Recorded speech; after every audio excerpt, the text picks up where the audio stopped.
JavaScript tutorial में आपको खुशामदीद कहता हूँ। इस वीडियो में हम वेरिएबल स्कोप या जावास्क्रिप्ट स्कोप्स के बारे में सीखेंगे। तो आइए स्टार्ट करते हैं। जावास्क्रिप्ट में किसी भी वेरिएबल को डिक्लेयर करने के लिए तीन तरह के कीवर्ड्स हम यूज़ करते हैं: वेर कीवर्ड, लेट कीवर्ड और कॉन्स्ट कीवर्ड। सबसे पहले तो हम ये देख लेते हैं कि ये जो तीन कीवर्ड्स हैं हमारे पास वेर, लेट और कॉन्स्ट, इससे हम वेरिएबल को किस तरह डिक्लेयर करते हैं। तो सबसे पहले हम यहाँ लिखते हैं वेर और यहाँ लिखते हैं नम और इसको वैल्यू असाइन करते हैं 45 और यहाँ लिखते हैं लेट, इसको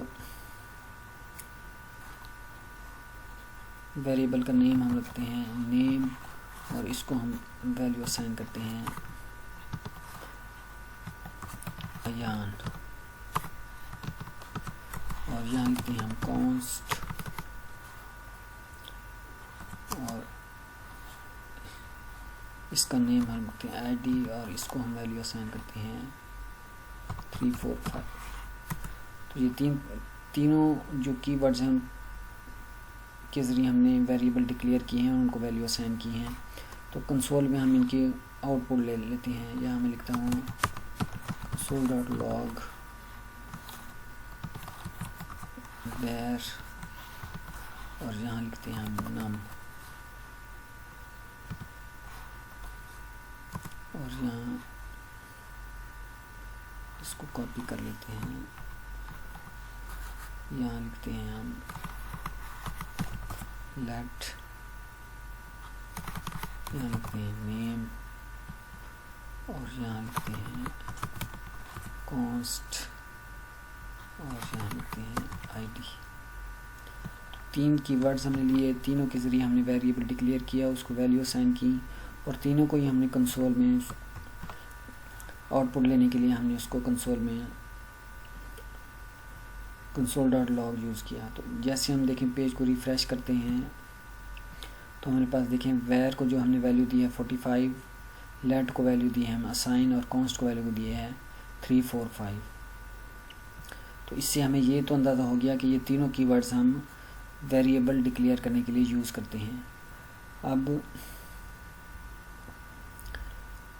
यहाँ हम नम वेरिएबल को जो हमने वैल्यू असाइन की है उसको हम यहाँ चेंज कर सकते हैं। ये देखिए 45 की जगह मैं यहाँ लिख देखता हूँ 50 और लेट को जो लेट के ज़रिए जो हमने कीवर्ड डिक्लेयर किया नेम, इसको यहाँ मैंने वैल्यू दिया है अयान, इसकी वैल्यू भी हम यहाँ चेंज कर सकते हैं।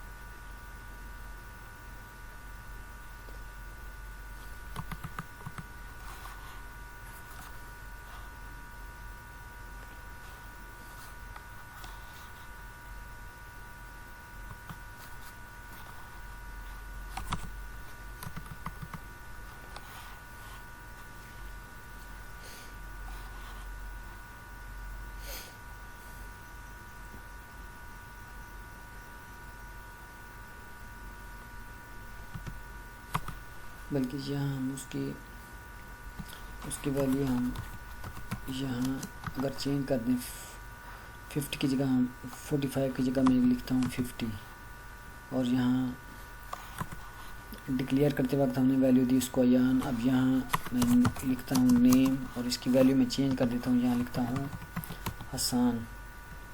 तो अब देखते हैं कि वैल्यूज़ वही रहती हैं। जो वेरिएबल नम की वैल्यू जब हमने डिक्लेयर किया तो उसकी वैल्यू हमने असाइन की 45, लेकिन बाद में हमने वैल्यू चेंज कर दी, नम को हमने वैल्यू कर दी 50। इस तरह नेम वेरिएबल को जब हमने लेट कीवर्ड से डिक्लेयर किया तो वैल्यू हमने उसको दी अयान। अब हमने उसकी वैल्यू चेंज कर दी है, अयान की जगह हमने कर दिया है हसन। और कॉन्स्ट आईडी, कॉन्स्ट के ज़रिए जो आईडी वेरिएबल हमने डिक्लेयर किया है उसको की वैल्यू है 35, उसको अभी तक हमने चेंज नहीं किया। तो देखिए इसको हम सेव करते हैं। वेरिएबल की वैल्यू 45 है और लेट को जो वैल्यू हमने असाइन किया है वो है अयान। लेट कीवर्ड के ज़रिए जो हमने वेरिएबल डिक्लेयर किया है नेम, उसको वैल्यू की पहले हमने अयान असाइन किए और वेर कीवर्ड के ज़रिए हम नाम वेरिएबल हमने डिक्लेयर किया है, उसको वैल्यू हमने क्या असाइन की है,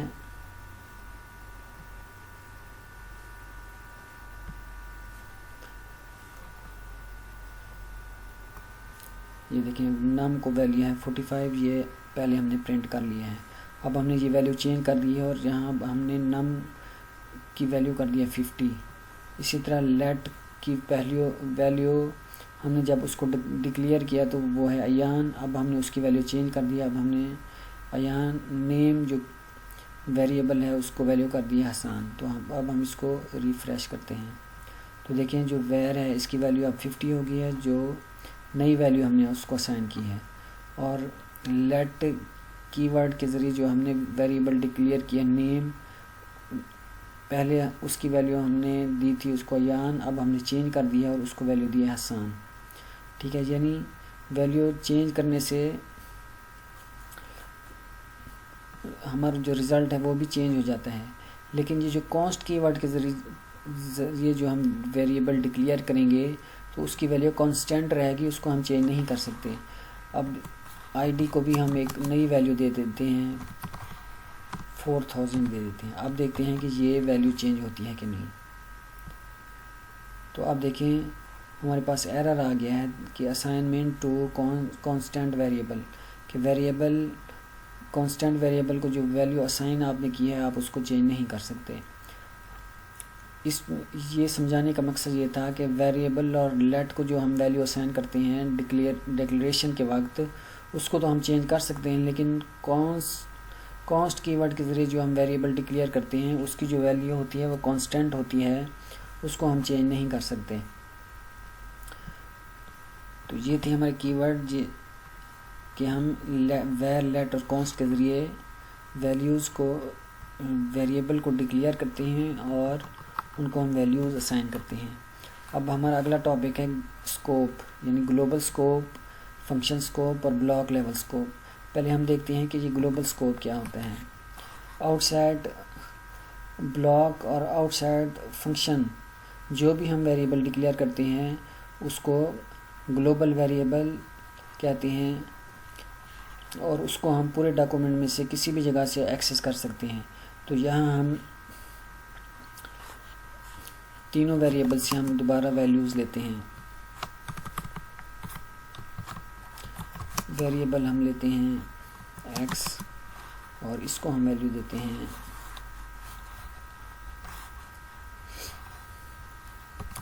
50। इसके अलावा लेट के ज़रिए हम एक और वेरिएबल लेते हैं y और इसको हम वैल्यू देते हैं 60 और एक और वैल्यू लेते हैं हम, एक और वेरिएबल लेते हैं हम, ये इसको भी लेट के ज़रिए ही देते हैं और इसको हम देते हैं result is equal to x plus y। अब तीन वेरिएबल लिए हैं, पहले हम एक ब्लॉक लेते हैं। अब ब्लॉक के अंदर से हमें ये जो हमारा रिज़ल्ट वेरिएबल है इसको हम एक्सेस करते हैं। तो यहाँ हम लिखते हैं कंसोल डॉट लॉग रिज़ल्ट। अब जो वेरिएबल हमने डिक्लेयर किए हैं वो आउटसाइड द ब्लॉक हैं, लेकिन हम उनको एक्सेस कर रहे हैं ब्लॉक के अंदर से। अब ब्लॉक के बाहर जो हम वेरिएबल डिक्लेयर करते हैं तो वो ग्लोबल वेरिएबल होते हैं या ग्लोबल स्कोप वेरिएबल होते हैं, उनको हम ब्लॉक में से भी एक्सेस कर सकते हैं। तो यहाँ हम देखते हैं कि हमें रिज़ल्ट मिलता है आउटपुट में कि नहीं। पेज को हम रिफ़्रेश करते हैं तो ये देखते हैं x plus y is equal to 110। इसी तरह इसको अब हम ख़त्म कर देते हैं। अब हम यहाँ लेते हैं एक फंक्शन और इसको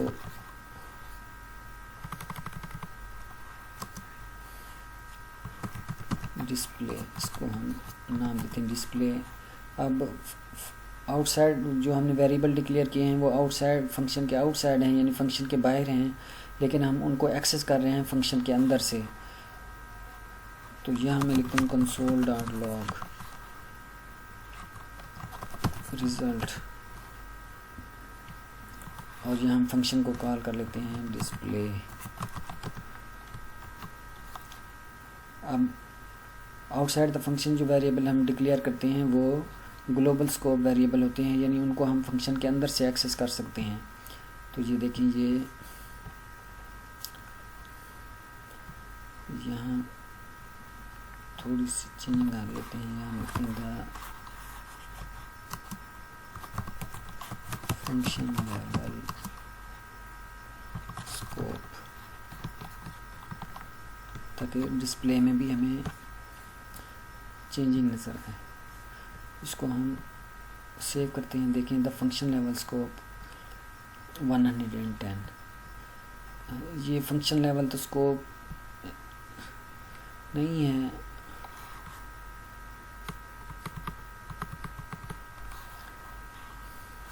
हम आगे लिखते हैं इनसाइड द फंक्शन, यानी फंक्शन के अंदर से हम इनको कॉल कर रहे हैं।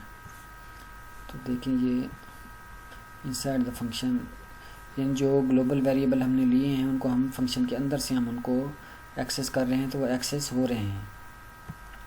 तो ये था ग्लोबल स्कोप, यानी अगर हम आउटसाइड ब्लॉक या आउटसाइड फंक्शन जब हम वेरिएबल डिक्लेयर करते हैं तो हम उनको ब्लॉक के अंदर से और फंक्शन के अंदर से हम उनको एक्सेस कर सकते हैं। यानी पेज में, HTML डॉक्यूमेंट में, या जो डॉक्यूमेंट हम क्रिएट करने जा रहे हैं उसमें हम कहीं से भी उनको एक्सेस कर सकते हैं।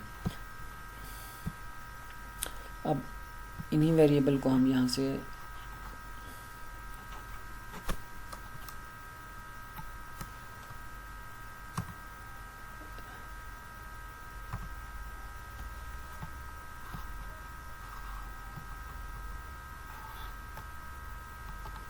हम इनको कट करते हैं और अब हम इनको ले जाते हैं फंक्शन के अंदर। अब देखें अगला जो हमारा स्कोप है वो है फंक्शन लेवल स्कोप। अब फंक्शन के अंदर ही हमने वेरिएबल लिए और फंक्शन के अंदर ही हम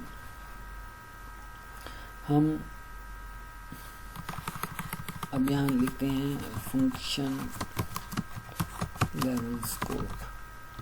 फंक्शन के अंदर जो वेरिएबल डिक्लेयर हम करेंगे हम उनको फंक्शन के अंदर से ही एक्सेस कर सकते हैं, आउटसाइड द फंक्शन हम उनको एक्सेस नहीं कर सकते। तो अब यहाँ देखें हमने वेरिएबल को फंक्शन के अंदर डिक्लेयर किया है और फंक्शन के अंदर से ही हम उनको एक्सेस कर रहे हैं, तो ये एक्सेस होंगे।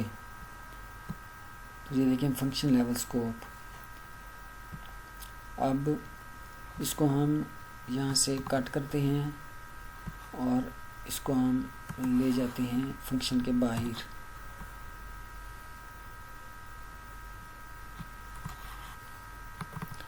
और हम यहाँ लिखते हैं आउटसाइड दी फंक्शन। अब जो वेरिएबल्स हैं उनको हमने डिक्लेयर तो फंक्शन के अंदर किया है, लेकिन हम उनको एक्सेस फंक्शन के बाहर से कर रहे हैं। अब देखते हैं कि ये हम इनको एक्सेस कर सकते हैं कि नहीं। अब ये एक्सेस नहीं होंगे, क्योंकि फंक्शन के अंदर जो वेरिएबल हमने डिक्लेयर किए हैं वो ग्लोबल स्कोप वेरिएबल नहीं है, बल्कि वो फंक्शन लेवल वेरिएबल हैं। उनका जो स्कोप है वो फंक्शन लेवल स्कोप है। उनको हम फंक्शन के अंदर से तो हम उनको एक्सेस कर सकते हैं, लेकिन हम फंक्शन के बाहर से हम उनको एक्सेस नहीं कर सकते। तो आप देखिए इस सूरत में हमें एरर आएगा। देखिए रिज़ल्ट इज़ नॉट डिफाइंड, कि जो रिज़ल्ट वेरिएबल है इसको आपने डिफ़ाइन नहीं किया। डिफ़ाइन तो हमने इसको अंदर किया है, लेकिन एक्सेस हम उसको फंक्शन के बाहर से करने की कोशिश कर रहे हैं, तो ये एक्सेस नहीं होगा। तो इसको कहते हैं फंक्शन लेवल स्कोप, यानी जो वेरिएबल हमने फंक्शन के अंदर डिक्लेयर किया है उसको एक्सेस भी हम फंक्शन के अंदर से ही कर सकते हैं, उसको फंक्शन के बाहर से हम एक्सेस नहीं कर सकते। अगला है ब्लॉक लेवल स्कोप। तो अब इस फंक्शन को हम ख़त्म कर देते हैं और सिर्फ इन ब्रैकेट्स को रहने देते हैं।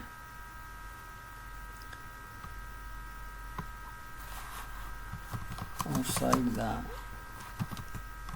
block अब देखें जो वेरिएबल हैं उनको हमने ब्लॉक के अंदर डिक्लेयर किया है और हम उनको एक्सेस कर रहे हैं ब्लॉक के बाहर से।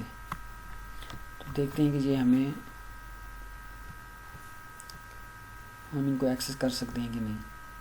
देखें रिज़ल्ट इज़, जहाँ फिर वही एरर आ गया, रिज़ल्ट इज़ नॉट डिफाइंड, यानी रिज़ल्ट नाम का ये जो वेरिएबल है जिसको हम प्रिंट करना चाह रहे हैं, इसको हमने एरर में वो बता रहा है कि इसको आपने डिफ़ाइन नहीं किया। डिफ़ाइन तो हमने इसको ब्लॉक के अंदर किया है, लेकिन एक्सेस हम उसको कर रहे हैं ब्लॉक के बाहर से।